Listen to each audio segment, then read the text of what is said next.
The bullet grazed his temple, and in the split second before chaos erupted across the marble ballroom, Dante Moretti realized the only person still standing between him and death was the woman everyone in his organization had laughed at when he hired her.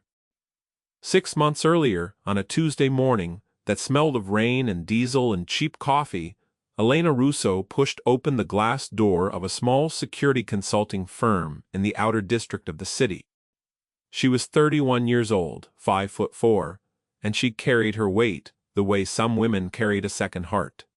Softly, without apology, though the world had spent a lifetime trying to teach her to be sorry for it. Her round face was calm. Her double chin rested against the collar of a dark blazer that had been let out twice. Her heavy arms swung slightly at her sides as she walked, and her wide hips brushed the narrow gap between the reception desk and the wall. She was by every unkind measure the world used. A large woman. She was also the top graduate of her tactical academy class, a former military police sergeant, and the reason 2 hostages were still alive, in a case the newspapers had never learned about. None of that mattered to the man behind the desk. He looked her up and down, and his mouth twitched into that small, cruel shape she had seen 1,000 times before. "Sorry," he said. "Position is filled." Elena did not argue. She only nodded once, thanked him for his time, and turned to leave. The door closed behind her with a soft chime, and in the black car parked across the street, behind windows so darkened they looked like oil, a man watched her walk down the sidewalk with a folder pressed against her chest and rain beginning to speckle her shoulders. Dante Moretti did not move. He did not speak. He only watched his driver, a broad, gray-haired man named Vincenzo, who had been with the Moretti family for 31 years, cleared his throat. "Boss," Vincenzo said carefully, "that is the 4th office to turn her away this week." "I know," Dante said. The rain thickened. Elena reached the corner and paused under the awning of a bakery to shift her folder into a plastic bag. She did it without hurry, without self-pity, and when she stepped back out into the weather, she was smiling at something the baker had said through the glass. Vincenzo glanced in the rear-view mirror. "You have been watching her file for 2 months," he said. "If you want her boss, hire her." Dante Moretti was 38 years old and considered by 3 intelligence agencies to be the most dangerous man in the country. He controlled ports, banks, judges, and a private army of 240 men. He had ordered the deaths of rivals with the same tone another man might use to order espresso. His face was long and pale and severe, and his eyes were the color of wet stone. He did not smile, he did not flinch. He did not, in the memory of anyone living, hesitate. He hesitated now. Then he said, very quietly, "Drive." That evening, at 7:12, Elena Russo received a phone call from a private number. The voice on the other end was smooth, professional, unfamiliar. "Miss Russo," the voice said, "my name is Vincenzo Bellandi. I represent a private client who has reviewed your file and would like to offer you a position on his personal security detail. The salary is 40,000 euros per month, room and board included.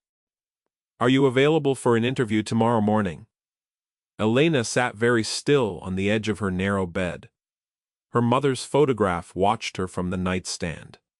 Her rent was 3 weeks late. "Yes," she said. "I am available." She arrived at the Moretti estate at 10 in the morning, and the estate arrived at her before she had finished processing the gates. Iron, 15 feet tall, cameras that tracked her movement with the patient smoothness of predators. Beyond the gates, a driveway of white gravel curved between rows of cypress trees, and at the end of the driveway stood a house that was not a house, but a fortress, dressed in the manners of a villa. She was met by Vincenzo, who took her coat, offered her water, and led her through corridors of dark wood and colder art until they reached a study that smelled of paper and rain. Behind the desk sat a man she had never seen before. though something about him felt already known, the way a storm feels known before you have ever stood inside one. "Miss Russo," he said. "Sit." She sat. He did not introduce himself. He did not need to. She had read the newspapers. She had heard the name whispered at the academy in tones people usually reserve for weather or God. Dante Moretti. The silent king of the northern coast. The man whose empire the police pretended to investigate and never did. Her heart was steady. She had been trained for many things. Fear of powerful men was not something she indulged in. "You applied to 4 firms this month," he said. "All 4 turned you away." "Yes," she said. "Why do you think that is?" Elena considered the question. She could have offered a polite lie. She had spent her whole life offering polite lies, for the comfort of other people. But something in his flat gray eyes told her he would not accept one. And something in her own tired chest told her she was finished offering them. "Because I am fat," she said calmly, "and they believe fat women cannot fight." Dante Moretti did not blink. "And can you?" he said. Elena met his gaze. "Yes," she said. He watched her for a long moment. Then he opened a folder on his desk and slid it across the polished wood. Her academy transcripts. Her military commendations. The redacted report from the hostage rescue in the coastal town, the one no journalist had ever printed. He had all of it. Every page, every score, every citation. "I know," he said. "Then why the interview?" she asked. "Because I wanted to see you in person," he said. She waited for the rest. The rest did not come. He simply closed the folder and stood, and something in the way he moved made her understand that the interview was already over and had been over from the moment she walked through the gate. "You start Monday," he said. And Vincenzo will handle your quarters and your equipment. You will be assigned to my personal detail. You will report only to me." Elena stood as well. She was a full head shorter than him. Her shoulder came to the middle of his chest. And yet, in the strange geometry of the room, she did not feel small. "Sir," she said, "may I ask why me?" Dante Moretti looked at her. For one flickering instant something moved behind his eyes, something old and tired and quietly, dangerously human. Then it was gone. "Because I have watched 100 men fail to protect what I care about," he said. "And I have decided to try something else." He did not say what he cared about. She did not ask. She started Monday. Whisper and ask.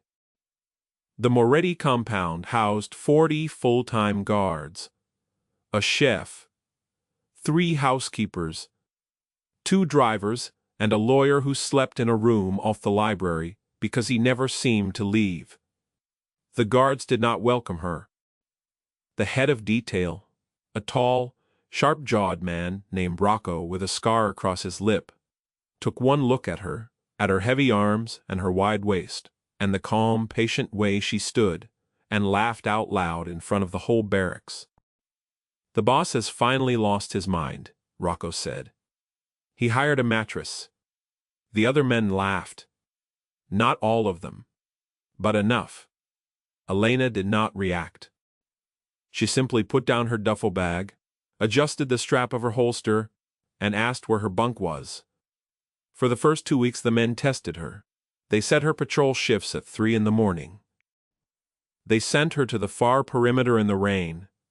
They gave her the oldest radio, the one that hissed static. They snickered when she jogged the training path, though she jogged it faster than 4 of them, and none of them noticed because none of them were looking. Dante Moretti noticed. He noticed everything. On the 15th day, during morning drills, Rocco decided to make a public example. He called Elena into the sparring ring. The other guards gathered around grinning. Rocco was 220 pounds of muscle and cruelty. Elena stepped into the ring in her training uniform, her large body soft and steady inside the black fabric, and she bowed politely to her opponent as she had been taught in the academy. "Try not to break her," someone called out. "She might pop." Elena did not smile. She did not frown.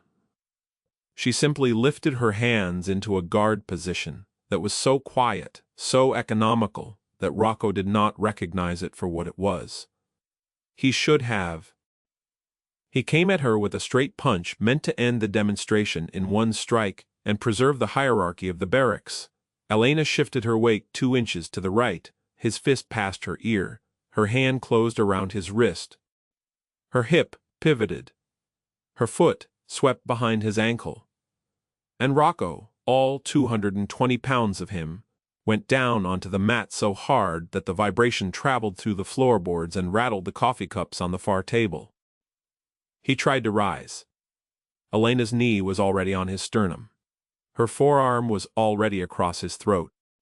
Her free hand had already removed the training knife from his belt and set it on the mat beside his head, because in a real fight she would have opened his artery in the same motion. Silence.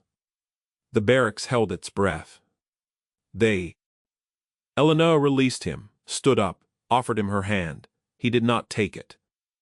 He rolled onto his side and coughed, and his face was the color of ash. From the doorway, a low, dry voice spoke. "Anyone else?" said Dante Moretti. No one moved. He had been standing there the whole time, no one knew for how long. He wore a black suit, and no expression. His eyes rested on Elena for one long, unreadable second, and then he turned and walked out of the barracks, without another word. Vincenzo, who had been standing behind him, met Elena's eyes as he passed. And for the first time, Vincenzo smiled. "Welcome to the family, Miss Russo," he said quietly. After that, the tests stopped. Not because the men respected her, not yet, but because they were afraid of what the boss would do to anyone who touched her. And that was its own kind of message. She began accompanying Dante Moretti to meetings. She stood 2 steps behind his left shoulder in restaurants where waiters had once mocked her clothing, and now the same waiters pulled out her chair with hands that trembled. She stood at the door of boardrooms while men in 10,000 euro suits negotiated ports and shipping lanes, and she watched everything with the calm, patient attention of a woman who had spent her whole life being underestimated, and had learned that underestimation was a kind of armor. Dante Moretti spoke to her rarely. When he did, it was in short, declarative sentences. "Left side is clear," he might say, and she would nod. "The car in the alley is not ours," he might say, and she would already know, because she had noted it 3 blocks before. Once, on a rainy Thursday, they stopped at a small bakery on the way back from a meeting, and he stepped out of the car without explanation, and returned a moment later with a small paper bag which he set on the seat between them. Inside were 2 almond pastries. "Eat," he said without looking at her. Elena hesitated. In her life she had received many comments about food from many people, and none of them had been kind. But there was no cruelty in his voice. There was no test, there was only the flat, factual observation that she had been on her feet for 9 hours and had not eaten since morning. "Thank you, sir," she said. He said nothing. But, when she took the pastry, she thought she saw at the very corner of his mouth the smallest possible softening. Not a smile. Something less than a smile. Something more like the beginning of one, quickly suppressed. Vincenzo, in the front seat, met her eyes in the mirror and looked pointedly out the window at nothing. That night, Elena lay in her bunk in the small private room she had been given in the east wing of the compound, and she thought about her employer. About the way he had said try something else in the interview. About the way he moved through his empire like a man carrying an invisible weight. About the almond pastry still warm, that he had bought for her without being asked. She was a professional. She reminded herself of that. She was a professional, and he was the most dangerous man in the country. and the small, warm feeling under her ribs was a hazard she could not afford. She turned off the light. She did not sleep well. 3 weeks later, the first attempt on his life occurred. It happened at a charity gala on the top floor of a hotel on the harbor. Dante Moretti attended these events rarely and unwillingly, and he attended this one only because a certain judge, whose signature he required, would be in attendance and could not be summoned any other way. Elena stood at his shoulder in a black gown that Vincenzo had ordered for her without her asking. A gown that fit her large frame perfectly, that draped her wide hips and full bust with a dignity she had never in her life associated with her own body. She had cried, briefly, when she first saw it in the box. Then she had put it on and gone to work. The ballroom was full of politicians, industrialists, and the wives and mistresses of both. A string quartet played in the corner. Waiters moved between the tables, with silver trays. Everything was polished. Everything was smiling. Elena did not smile. She watched. She watched the waiter who had been changed twice from his assigned table. She watched the man near the balcony, whose jacket did not quite fall correctly over his left hip. She watched the woman by the bar, whose eyes moved to Dante Moretti twice in 20 seconds, and never to anyone else. "Sir," she said quietly at his shoulder, "there are 3. Dante Moretti did not turn his head. He lifted his glass. He took a small sip of water. "Which 3?" he said. "The waiter by pillar 2, the man on the balcony, the woman at the bar." He was silent for a beat. "Confirm," he said. She confirmed. She moved through the crowd like a large, calm shadow, her heavy frame drawing no attention because no one in that room would ever suspect that danger came in her shape, and that was the mistake they were about to pay for. She passed the waiter and felt the outline of the knife under his apron. She passed the balcony and saw the strap of the shoulder holster through the vent of the jacket. She passed the bar and read the woman's earpiece, small and flesh-toned and expensive. She returned to Dante Moretti's shoulder. "Confirmed," she said. "Coordinated." He set down his glass.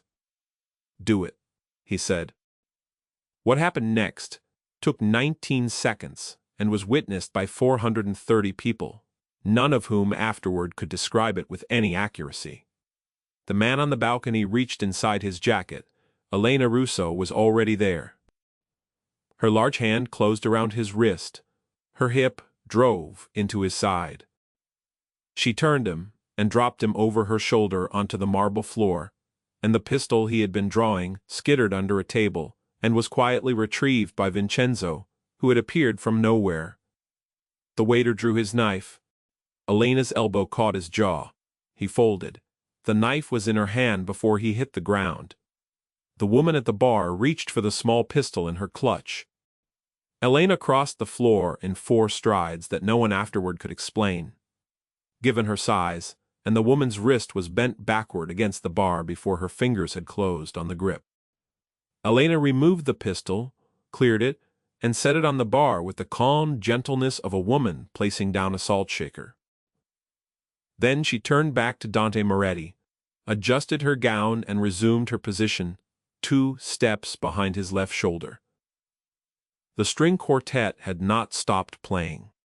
He looked, for one long moment, at Elena Russo. And in that look was something she had never seen on any human face directed at her before. Not gratitude. Not surprise. Something quieter. Something deeper. Something that made her chest tighten in a way she could not afford and could not control.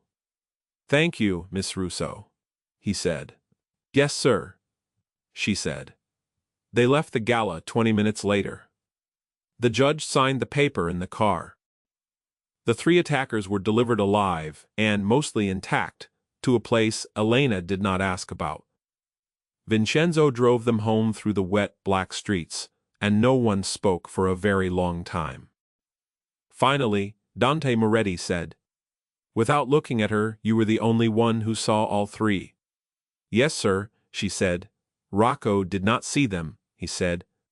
My chief of detail did not see them. 4 other guards did not see them. You saw them in under a minute. Yes, sir. He turned his head then and looked at her fully in the dark of the car, and the passing streetlights moved across his severe pale face in slow yellow strokes.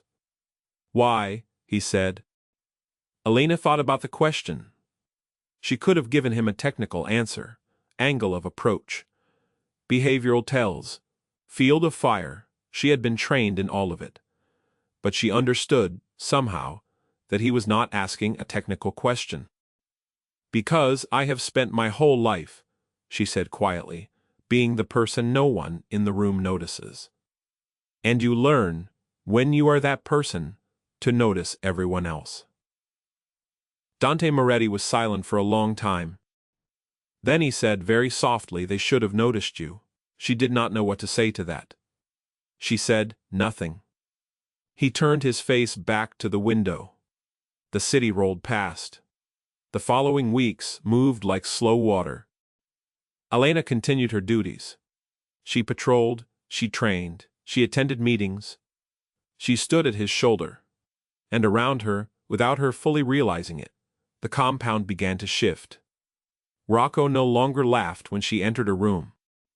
The other guards no longer made comments about her body when they thought she could not hear. The housekeepers, who had at first pitied her, now consulted her when they set the schedule. And the chef, a small, fierce Sicilian woman named Bianca, began saving her a plate every evening, a proper plate with proper portions, and she said, in her thick accent, that a woman who worked as hard as Elena Russo needed food and no man in this house was going to make her feel bad about it. Elena did not know what to do with this care. She had not been cared for by strangers in a very long time. She thanked Bianca. She ate the food. And Dante Moretti, from his study window on the 2nd floor, watched her walk across the courtyard in the evening light. And Vincenzo, who was pouring him a glass of Amaro, said, without looking up, "Boss?" "Yes," said Dante. "You are going to have to tell her," eventually said Vincenzo. Dante did not answer. Vincenzo set the glass down beside him. "She has been on this detail for 4 months," he said. "She has saved your life. She has beaten Rocco in front of 40 men. She has walked through a room of assassins and come out with 3 pistols and a smile. And you, my old friend, are watching her from a window like a schoolboy." Dante's jaw moved slightly. "Vincenzo," he said. "Yes, boss." "Get out." Vincenzo smiled and got out. Dante Moretti stood at the window for a long time.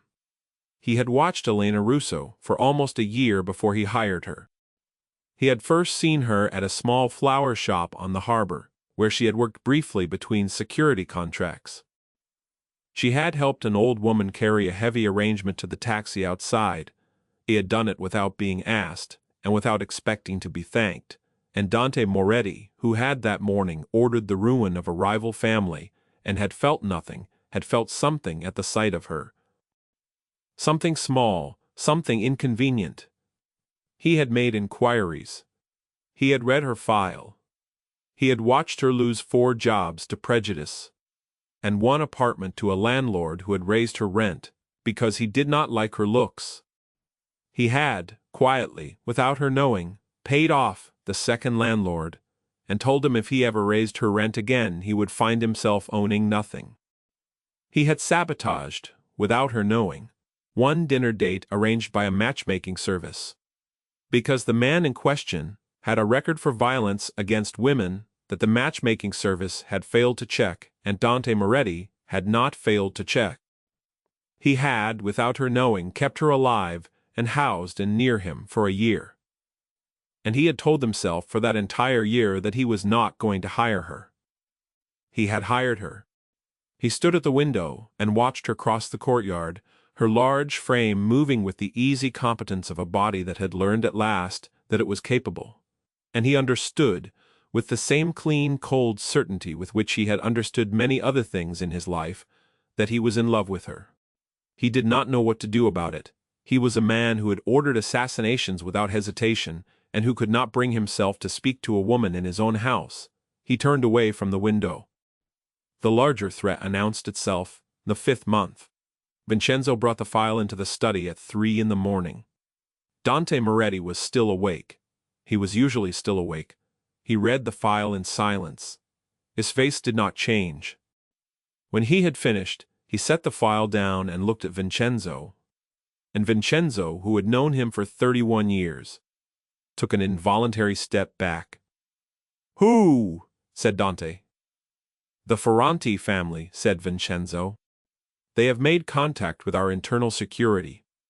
Rocco has been compromised, 2 others as well. The plan is to move on you at the auction on Friday. They have promised Rocco your seat." Dante Moretti was silent. "And Miss Russo," he said finally. Vincenzo hesitated. "They know she is your weakness, boss," he said quietly. "The order is to take her alive, to use her as leverage, or to kill her in front of you, depending on your compliance."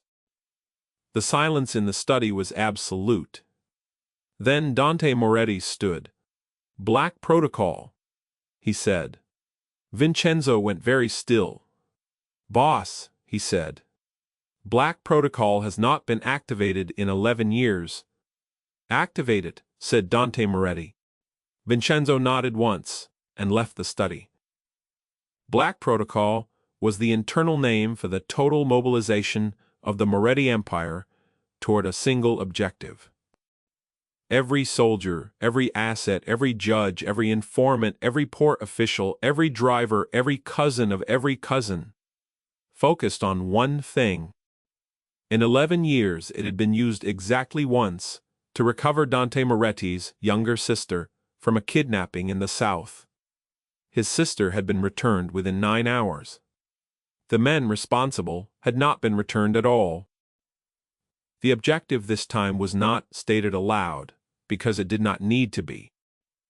Every man in the organization understood, by the following morning, that the objective was the safety of a woman named Elena Russo, and that anyone, inside the family or outside of it, who threatened her would be answering to the Silent King himself. Elena did not know any of this. She only knew that on Thursday evening, Dante Moretti called her into his study and asked her to sit, which he had never done before. She sat. He stood behind his desk, and he looked, for the first time since she had known him, tired. "Miss Russo," he said. "Sir," she said. "Tomorrow evening we are attending an auction at the Palazzo Vitali. There will be an attempt on my life. There will also be an attempt on yours." Elena's face did not change. "Understood," she said. He looked at her. "You are not surprised," he said. "I have suspected for 3 days, sir," she said. "Rocco has been checking the guest list too many times. The kitchen supplier changed without notice. 2 of the drivers have been talking outside the perimeter to a man in a gray car." Dante Moretti was silent. Then he said quietly, "Of course you noticed." She waited. He came around the desk. He did not sit. He stood in front of her, and he was very close, closer than he had ever stood to her, and she was aware of the height of him and the quiet, cold weight of the empire that stood behind him and the small, human fact that his hand, resting on the edge of the desk, was trembling very slightly. "Miss Russo," he said. "Elena," she had never heard him say her first name. "I am going to ask you a question," he said, "and I want you to answer it as a woman, not as an employee. Do you understand?" "Yes," she said. "If I told you that I had been watching you for a year before I hired you," he said, "if I told you that I had been keeping you safe from a distance, because I did not know how to keep you safe up close. Pose. If I told you that every action I have taken in the last year that seemed strange, seemed disproportionate, seemed impossible, was because of you, would you be afraid of me?" Elena did not answer. Immediately she looked at him. At his severe pale face, and his tired, stone-gray eyes and the small tremble in his hand. "No," she said. "Would you leave?" he said. "No," she said. "Would you stay because I am paying you?" he said. "Or would you stay because you want to?" Elena Russo stood up. Her large body rose out of the chair with the calm confidence she had spent 31 years learning to inhabit. She was still a full head shorter than him. Her shoulder still came to the middle of his chest. She reached out, and with steady hands took his trembling hand in both of hers. "Sir," she said, "Dante. I would stay because I want to." He closed his eyes. For one long moment the most dangerous man in the country simply stood there with his hand in the hands of a large, calm woman he had not known how to speak to, and he breathed. Then he opened his eyes. "We have work to do tomorrow," he said. "Yes," she said. "We are going to survive it," he said. "Yes," she said. She released his hand. She stepped back. She resumed her professional posture, and he resumed his, and they were once again employer and employee. But something had shifted in the room, and neither of them tried to hide it, and neither of them was ashamed.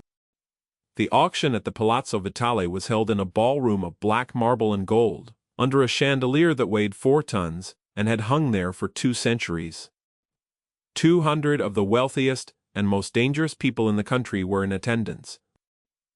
Dante Moretti entered on the arm of no one, because he had never entered on the arm of anyone, but 2 steps behind his left shoulder, in a black gown and a small earpiece, walked Elena Russo, and every eye in the room, whether it admitted it or not, tracked her. The Ferranti family was already seated at their table. Emilio Ferranti, the head of the family, was a lean, silver-haired man with a smile like broken glass. He raised his glass to Dante Moretti across the ballroom. Dante did not return the gesture. Rocco was not present. Rocco had been quietly detained that morning by 3 men who did not work for the Moretti family officially, and had never existed on any payroll. He would answer for his choices. He would answer for them at length. The auction began. Paintings were sold. Sculptures were sold. A necklace once worn by a dead queen was sold for a sum that could have fed a small country. Elena watched everything. She watched the servers, she watched the balconies, she watched the exits, and she watched, most of all, the Ferranti table. At 9:47, the lights flickered. It was subtle. Most of the guests did not notice. Her hand moved to her earpiece, package moving. She said quietly. "Confirmed," said Vincenzo in her ear. The chandelier above the Moretti table swayed slightly. Elena's eyes went up. She saw in the ornate ceiling the barely visible outline of a maintenance hatch that should not have been open. "Sir," she said at Dante's shoulder. "Move." Dante Moretti moved. He rose from his chair with the smooth, unhurried grace of a man who had trusted her judgment absolutely. And in the split second after he cleared the chair, the chandelier came down. 4 tons of crystal and iron and gold struck the table where he had been sitting. The sound was catastrophic. The room screamed. Glass sprayed across the marble in glittering waves. And in the chaos, 3 men in server uniforms drew pistols from beneath their jackets and turned toward Dante Moretti. Elena Russo was already moving. She drew her pistol as she stepped in front of him, and her first shot took the leftmost server in the shoulder, spinning him. Her second shot took the second server's weapon out of his hand at the wrist. The third server fired. The bullet grazed Dante Moretti's temple, opening a shallow red line, and it was in that split second, in the smell of gunpowder and the ringing of screaming crystal, that Dante Moretti understood the sentence which had opened the story. The bullet grazed his temple, and in the split second before chaos erupted across the marble ballroom, Dante Moretti realized the only person still standing between him and death was the woman everyone in his organization had laughed at when he hired her. Ilena's third shot took the third server in the thigh. He went down. She did not stop moving. She turned, placed her large body directly between Dante Moretti and the Ferranti table, and scanned the balconies. Two more shooters. She fired twice. Both went down. She dropped her spent magazine, loaded another, and did all of this while shielding him with the body. The world had spent decades telling her was too soft, too heavy, too wrong to protect anyone. Vincenzo appeared at her side with 4 men. The perimeter closed. Dante Moretti was moved. Elena did not leave his side. Emilio Ferranti stood up from his table and reached inside his jacket. Elena's pistol was already pointed at his face. "Do not," she said. Emilio Ferranti froze. Dante Moretti stepped past her, blood running down the side of his face in a slow, thin line, and he walked across the ruined ballroom to the Ferranti table. And he stood in front of Emilio Ferranti with an expression that made 3 grown men at the surrounding tables involuntarily step backward. "You threatened her?" Dante Moretti said. Emilio Ferranti did not answer. Dante Moretti leaned in very close, and he said something quietly into Emilio Ferranti's ear that no one else heard. And Emilio Ferranti went the color of milk. Then Dante Moretti turned around and walked out of the ballroom, and Elena Russo walked 2 steps behind his left shoulder, and behind them, quietly, the full weight of black protocol descended on the Ferranti family, and by morning there was no Ferranti family. They drove back to the compound in silence. Vincenzo sat in the front seat and pretended to be extremely interested in the road.